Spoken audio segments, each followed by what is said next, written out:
Hello everyone. तो बेटा हम पढ़ रहे हैं एवोल्यूशन और आज की वीडियो में हम पढ़ेंगे ओरिजिन ऑफ लाइफ। तो आज की वीडियो में हम पढ़ेंगे अलग अलग थ्योरीज बेटा जो हमें एक्सप्लेन करती हैं origin of life on earth, और हम देखेंगे इनमें से मोस्टली एक्सेप्टेड थ्योरी कौन सी है। ठीक है, तो चलिए स्टार्ट करते हैं हमारा आज का टॉपिक। तो बेटा सबसे पहले बात कर लेते हैं स्टार्स की।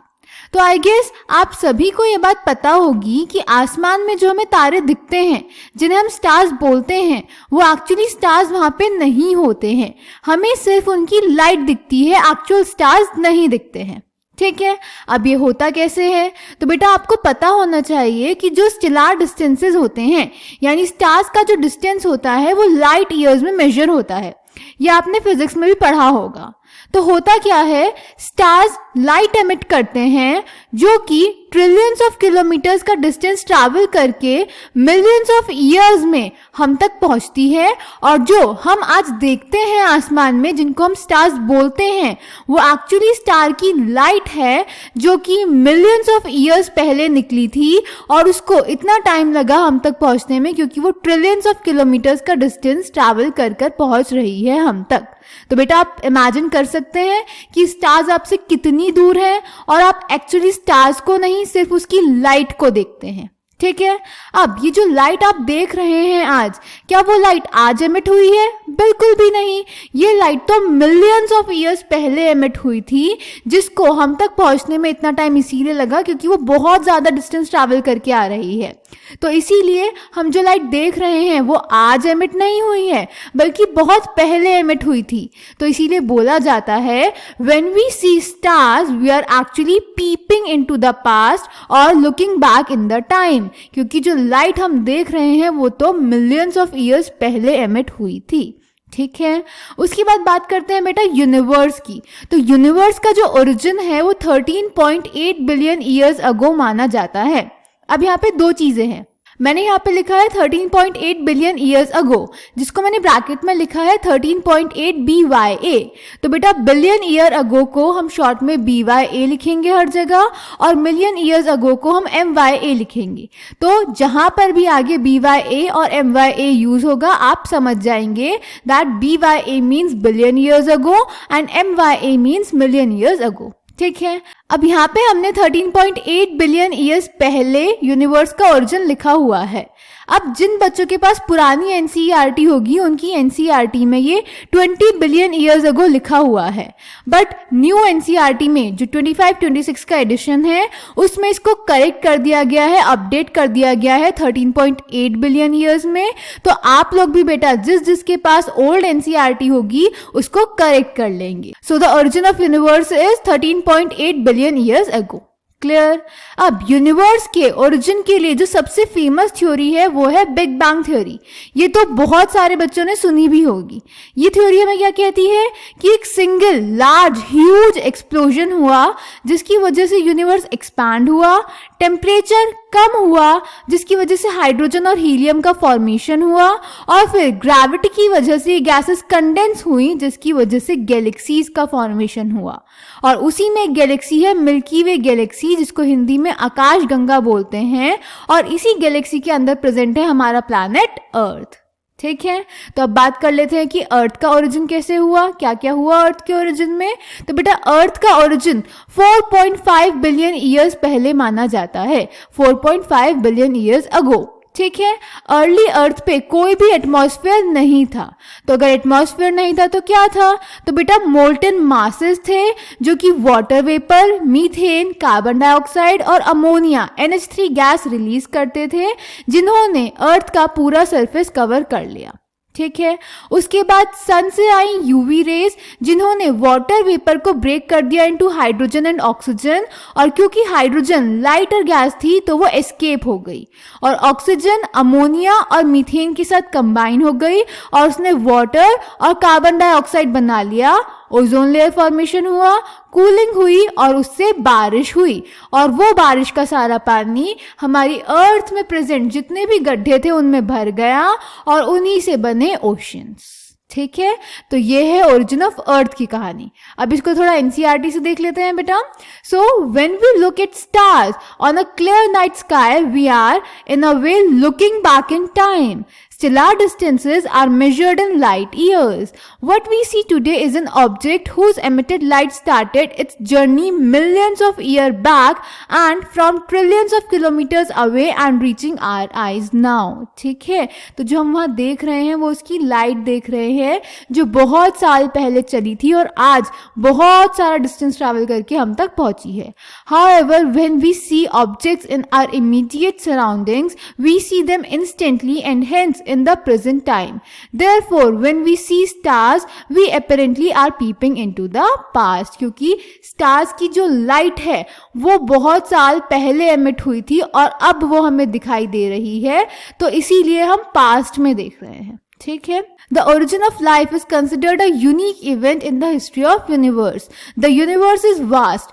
Relatively speaking, the earth itself is about only a speck. The universe is very old, almost 13.8 billion years old. Huge clusters of galaxies comprise the universe. Galaxies contain stars and clouds of gas and dust. Considering the size of universe, earth is indeed a speck. The Big Bang Theory attempts to explain to us the origin of universe. It talks of a singular huge explosion, unimaginable in physical terms. The universe expanded and hence the temperature came down. Hydrogen and helium formed sometime later. The gases condensed under gravitation and formed the galaxies of the present day universe.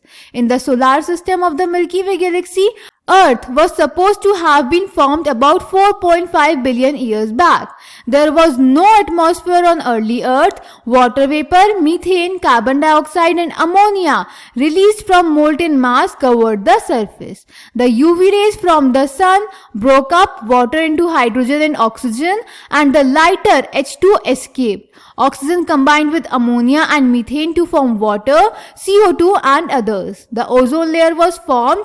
As it cooled, the water vapor fell as rain to fill all the depressions and form oceans. Life appeared 500 million years after the formation of Earth, that is almost 4 billion years back. तो बेटा ऊपर सारा वही कहानी है जो अभी हमने पढ़ी, बट यहाँ पे एंड में लिखा हुआ है कि लाइफ अर्थ के ओरिजिन के 500 मिलियन ईयर्स बाद आई, यानी ओरिजिन ऑफ लाइफ क्या माना जाता है 4 बिलियन ईयर्स अगो. ठीक है, इसको अब हम आगे पढ़ते हैं. आगे हमने पढ़ना है ओरिजिन ऑफ लाइफ जिसका ओरिजिन हम मानते हैं 4 बिलियन ईयर्स अगो, यानी अर्थ के फॉर्मेशन के 500 मिलियन ईयर्स के बाद. ठीक है, इसके लिए भी अलग अलग थ्योरीज हैं. फर्स्ट थ्योरी है theory of special creation. Theory of special creation को अभी हम आगे भी पढ़ेंगे. इस थ्योरी में बोला जाता है कि एक सुपर नेचुरल पावर ने, जो कि गॉड है, तो गॉड ने लाइफ को क्रिएट किया और गॉड ने जैसी लाइफ बनाई वो आज भी वैसी ही है, यानी उसमें कोई भी चेंजेस और कोई भी इवोल्यूशन नहीं हुआ है. जो स्पीशीज भगवान ने बनाई थी उस टाइम पे आज भी वही स्पीशीज हैं. कोई नई स्पीशीज उसमें ऐड नहीं हुई है और ना ही किसी स्पीशीज का एक्सटिंक्शन हुआ है. ये थी थ्योरी ऑफ स्पेशल क्रिएशन. इस थ्योरी के अकॉर्डिंग अभी आप देखेंगे कि अर्थ का ओरिजिन 4000 ईयर्स पहले का ही माना जाता है, विच इज नॉट ट्रू. तो बेटा ऐसा नहीं हो सकता कि जैसी लाइफ बनाई जाए हमेशा वैसी ही रहे, एकदम कांस्टेंट. ऐसा नहीं होता, हमेशा लाइफ में चेंजेस होते रहते हैं, इवोल्यूशन होते रहते हैं. तो इसीलिए ये थ्योरी डिस्कार्ड कर दी गई. ठीक है, फिर नेक्स्ट थी कॉस्मोजोइक थ्योरी. कॉस्मोजोइक थ्योरी हमें बोलती है कि लाइफ अर्थ पे कहीं बाहर से आई. इस थ्योरी को सपोर्ट करते हैं सबसे ज्यादा रिचर्ड हेल्महोल्ट्ज. इन्होंने बोला कि प्रोटोप्लाज्म स्पोर्स की फॉर्म में अर्थ पे आया और उसी से लाइफ ओरिजिनेट हुई. इसको हम पैनस्पर्मिया भी बोलते हैं या फिर थ्योरी ऑफ पैनस्पर्मिया भी बोलते हैं. और बहुत सारे एस्ट्रोनॉमर्स बेटा आज भी इस थ्योरी को फॉलो करते हैं. इस थ्योरी के अकॉर्डिंग अर्थ पे लाइफ कहीं बाहर से आई है.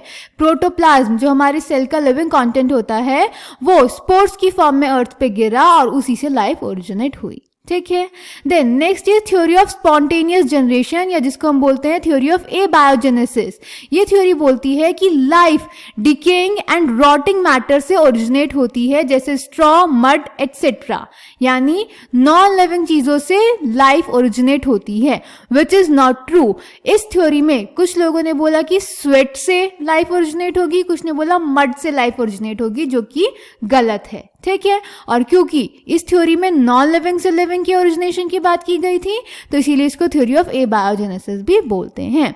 Okay, then next theory is theory of biogenesis. अभी हम पीछे पढ़ के आए हैं थ्योरी ऑफ बायोजेनेसिस, जिसमें था कि नॉन लिविंग चीजों से लाइफ ओरिजिनेट होती है, और अब हम पढ़ने वाले हैं थ्योरी ऑफ बायोजेनेसिस, यानी ये थ्योरी हमें बोलती है कि life comes only from pre existing life, एक लिविंग ऑर्गेनिज्म से ही लाइफ ओरिजिनेट होती है। बट बेटा ये थ्योरी हमें ये एक्सप्लेन नहीं कर रही थी कि फर्स्ट लाइफ कैसे आई होगी। इस थ्योरी ने बोला कि जो नई लाइफ है वो पुरानी लाइफ से ही आएगी, बट जो सबसे पहली लाइफ होगी वो कैसे आई, इस थ्योरी ने वो एक्सप्लेन नहीं किया। ठीक है, इसको एक्सपेरिमेंटली प्रूव किया था लुईस पास्चर ने। उन्होंने एक स्वान नेक फ्लास्क लिया। स्वान नेक फ्लास्क क्या होता है, ये जो मैंने यहाँ पे बनाया हुआ है, तो उन्होंने एक स्वान नेक फ्लास्क लिया जो कि प्री स्टेरिलाइज्ड था। इसमें ईस्ट रखा और इसको बॉईल करके किल कर दिया। फिर जब वाटर वेपर कंडेंस हुई तो वो इसकी नेक में कंडेंस हो गई, जिसकी वजह से ब्लॉकेज हो गई और बाहर से एयर अंदर इस ईस्ट तक नहीं पहुंच पाई। और अगर एयर नहीं पहुंची तो इस फ्लास्क में लाइफ का भी ओरिजिन नहीं हुआ। जबकि जब दूसरा फ्लास्क लिया तो इसकी ये नेक जब तोड़ दी गई तो एयर को अंदर आने के लिए स्पेस मिल गया, तो एयर ईस्ट तक पहुंच गई, किल्ड ईस्ट तक पहुंच गई और यहाँ पे लाइफ अराइज हो गई। ये लाइफ क्यों अराइज हुई होगी, क्योंकि एयर के साथ कुछ माइक्रो ऑर्गेनिजम्स इस ईस्ट तक गए होंगे और इन माइक्रो ऑर्गेनिज्म से लाइफ का ओरिजिन हुआ होगा, ना कि इस किल्ड ईस्ट से। तो लुईस पास्चर ने प्रूव कर दिया कि life comes only from pre existing life. ठीक है, but could not answer how the first life form came on earth. ठीक है, चलिए अब बात करते हैं बेटा थ्योरी ऑफ केमिकल इवोल्यूशन की, जिसको हम आज भी फॉलो करते हैं। ये थ्योरी हमें दी थी ओपेरॉन, जो कि रशिया से थे, और हाल्डेन, जो कि इंग्लैंड से थे। इन दो लोगों ने दी थी। इन्होंने बोला कि जो फर्स्ट लाइफ फॉर्म है ये केमिकल से आई है, ऑर्गेनिक मॉलिक्यूल से आई है, इसीलिए इस थ्योरी को हम बोलते हैं थ्योरी ऑफ केमिकल इवोल्यूशन। तो इन्होंने बोला first form of life could have come from pre existing non living organic molecule such as RNA, protein etcetera. ठीक है, इन्होंने बोला कि जो लाइफ का फॉर्मेशन है उससे पहले केमिकल इवोल्यूशन हुआ, यानी अलग अलग टाइप के ऑर्गेनिक मॉलिक्यूल्स बने। किससे बने, इन ऑर्गेनिक कंस्टिट्यूएंट से, और फिर उसी से लाइफ का ओरिजिन हुआ। ठीक है, बट बेटा इन्होंने सिर्फ थ्योरी दी थी, इन्होंने इस थ्योरी को प्रूव नहीं किया था। इस थ्योरी को एक्सपेरिमेंटली प्रूव किया एसएल मिलर ने। ठीक है, तो अब उनका एक्सपेरिमेंट देख लेते हैं कि उन्होंने कैसे इस थ्योरी को प्रूव किया। तो एसएल मिलर बेटा एक अमेरिकन साइंटिस्ट थे। इन्होंने 1953 में अर्ली अर्थ पर जैसी कंडीशंस थी, कैसी, high temperature, volcanic storms, reducing atmosphere containing CH4 NH3 etcetera, यही कंडीशंस उन्होंने लैब में एक फ्लास्क में क्रिएट करी। इसमें इलेक्ट्रोड लगाया, स्पार्क डिस्चार्ज किया, गैसेस थी CH4 NH3 H2O, वेपर यानी water vapour H2 at 800 degree Celsius. और फिर इन्होंने कुछ टाइम बाद देखा कि इस एक्सपेरिमेंट में ऑर्गेनिक कंपाउंड्स का फॉर्मेशन हुआ। किस ऑर्गेनिक कंपाउंड का, अमीनो एसिड का। और फिर बाद में बाकी लोगों ने इसी एक्सपेरिमेंट में अलग अलग कंपाउंड्स का फॉर्मेशन देखा, जैसे कि sugars, nitrogen bases, pigment and fats. ठीक है, तो इस तरह से theory of chemical evolution prove हुई कि first life form organic molecule से ओरिजिन हुई है और फिर उसी से आगे की लाइफ ओरिजिन होती हैं। ठीक है, फिर साथ साथ बेटा जब हमने मेटेओराइट का एनालिसिस किया तो उसमें भी हमें सिमिलर कंपाउंड्स मिले, जिससे हमें पता चलता है कि कहीं बाहर स्पेस में भी सिमिलर प्रोसेसेस हो रहे हैं। So analysis of meteorite content also revealed similar compounds indicating that similar processes are occurring elsewhere in space. ठीक है, फर्स्ट नॉन सेलुलर फॉर्म जो आई है उसका ओरिजिन माना जाता है 3 बिलियन ईयर्स अगो। ये जाइंट मॉलिक्यूल्स रहे होंगे like RNA, protein, polysaccharides etcetera. और फर्स्ट सेल्यूलर फॉर्म का ओरिजिन माना जाता है 2000 मिलियन ईयर्स अगो। ये सिंगल सेल था और एक्वेटिक था, पानी में रहता था। ठीक है, चलिए अब इसको एनसीईआरटी से पढ़ लेते हैं। Did life come from outer space? Some scientists believe that it came from outside. Early Greek thinkers thought units of life called spores were transferred to different planets including earth. Panspermia is still a favourite idea for some astronomers. और इस theory का नाम है cosmozoic theory, जिसको Richard Helmholtz ने दिया था। For a long time, it was also believed that life came out of decaying and rotting matter like straw, mud, etc. इसको हम बोलते हैं theory of spontaneous generation या theory of abiogenesis, जिसको फिर discard कर दिया गया. Louis Pasteur, by careful experimentation, demonstrated that life comes only from pre-existing life. He showed that in pre-sterilized flasks, life did not come from killed yeast, while in another flask open to air, new living organisms arose from killed yeast. Spontaneous generation theory was dismissed once and for all. However, this did not answer how the first life form came on earth. तो बेटा Louis Pasteur की theory थी तो ठीक कि सारी living organisms pre existing life से ही origin करते हैं, बट वो ये नहीं बता पाए थे कि फर्स्ट लाइफ का ओरिजिन कैसे हुआ. ठीक है, ये हमें बताया Oparin of Russia and Haldane of England ने. They propose that the first form of life could have come from pre existing non living organic molecules, example RNA, protein etcetera, and that formation of life was preceded मतलब उससे पहले कुछ होना, by chemical evolution. इसीलिए इसको बोलते हैं theory of chemical evolution, that is formation of diverse organic molecules from inorganic constituents. The conditions on Earth were high temperature, volcanic storms, reducing atmosphere containing CH4, NH3, etc. In 1953, S.L. Miller, an American scientist, created similar conditions in a laboratory scale, जो हमें आगे figure में दिखाया गया है, जो हम already draw कर भी चुके हैं. He created electric discharge in a closed flask containing CH4, H2, NH3 and water vapor at 800 degrees Celsius. ये conditions बेटा आपको याद होनी चाहिए. He observed formation of amino acids. In similar experiments, others observed formation of sugars, nitrogen bases, pigment and fats. Analysis of meteoroid content also revealed similar compounds, indicating that similar processes are occurring elsewhere in space. With this limited evidence, the first part of the conjectured story, that is chemical evolution, was more or less accepted. तो ये theory सबने accept कर ली थी. ठीक है, then ये था उनका एक्सपेरिमेंट जो भी हमने डिस्कस किया. Then we have no idea about how the first self replicating metabolic capsule of life arose. The first non-cellular forms of life could have originated 3 billion years back. They would have been giant molecules, RNA, protein, polysaccharides, etc. These capsules reproduced their molecules perhaps. The first cellular form of life did not possibly originate till about 2000 million years ago. These were probably single cells. All life forms were in water environment only.